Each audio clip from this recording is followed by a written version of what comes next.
I want to emphasize to people that this is a very important point. If we don't solve the deficit, there won't be money for medical care. There won't be money for Social Security. We either solve the deficit, or all we'll be doing is paying debt. It's got to be solved, or there's no medical care, there's no Social Security, there's no nothing. It's got to be solved. It's not optional. America will go bankrupt if this is not done.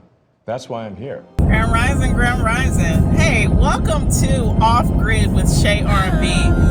I wanted to do this video, especially with times that we're in, and really just to introduce you, to who I am as a person. So if you follow my videos and subscribe to my channel, I just want to say thank you so much.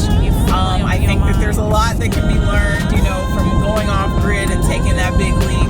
And sometimes you need that motivation, right? You need to see everyday people doing it. And then maybe if you kind of learn from other people, you'll have the to do it yourself.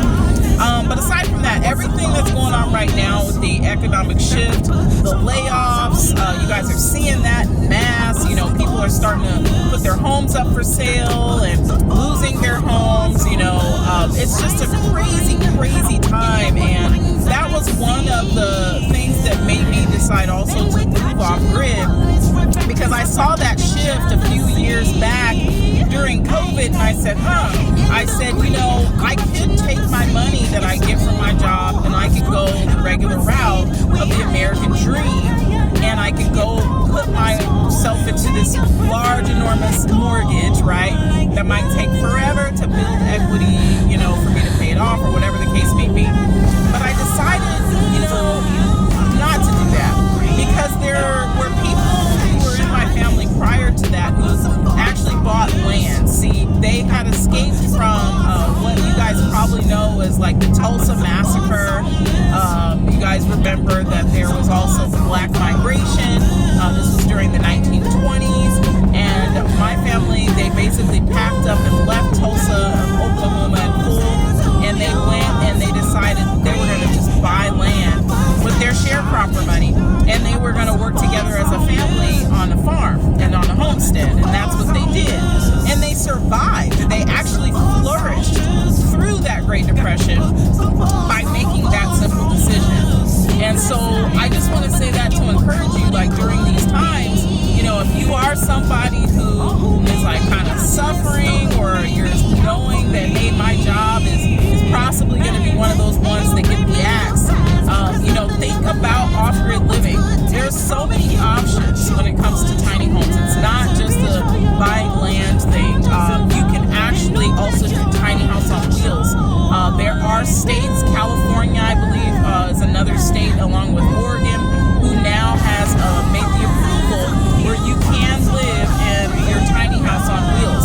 So if you're someone who's, scared of what's happening, or you're worried about just even having a place to stay, I would, definitely look into tiny house on wheels. A little bit different of a structure and the way of living when you do that. It's kind of like, I say, like an RV a little bit.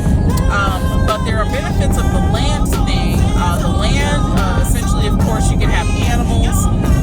You're able to grow your own food and homestead. And then besides that, you can even rent off pieces of your lot to other people or family or whatever the case may be, and help people through this time. But it's just something that I wanted to come on and talk about real quick in regards to our economic times, is that, tiny home living is definitely kind of that little light at the end of the tunnel. So I just, again, want to encourage people, land is kind of expensive now. It has shot up in price. So if you weren't kind of ahead of that curve, you might be spending quite a bit for some land. But don't stop here just in the United States where I am. There's abroad. There's land that's for sale that's abroad. And while the U.S. dollar still holds a little bit of value, that's also the option, is to look elsewhere where it still holds its strength, so you can actually utilize that to your advantage. But I just wanted to come real quick, you guys, and I wanted to sympathize with you, because I am seeing all of the people who are suffering at this time, losing their jobs, wondering what they're going to do, how they're going to take care of their families. I believe in the Almighty, Yahuwah, the Messiah. I believe in those things, and I know that there is a light at the end of the tunnel. Especially, sorry, this thing keeps dropping. I'm trying to get it to not do this. I gotta buy another one. These little sticky mounts never work. But I just wanted to come on real quick just to give you that ray of hope that there is something that you could do. Just think outside of the box. And yeah, it's going to be a shift if you have a family or, children. Sometimes it can be a little weird for them. But as long as you provide the basics, something warm, food, all their basics, kids typically turn out fine and they actually enjoy it, especially if you're doing the tiny house, where you're traveling. That can have its benefits too. But again, look into tiny house living. There are a lot of books that I can definitely suggest to you, which I'll pop up here. These are the books that I read prior to kind of making my leap and doing my tiny house journey. And I highly recommend that you do that too if it's something that you're thinking about, because a lot of times you're going to be doing a lot of work yourself. That's the difference between living in apartments and stuff like that. When you finally get your own tiny home, or maybe you're not in a house anymore, a lot of that work as far as the maintenance and stuff like that is going to come from you and your family. But hey, peace, love, all of that great stuff. Thank you again for watching the video. Share, like, subscribe, and definitely I'll come on here more often and we'll talk about current events. If there's any things that I can find out that might help people during the time, I will definitely share that with you. But peace, love, hair grease, and y'all have a beautiful day and stay love conscious.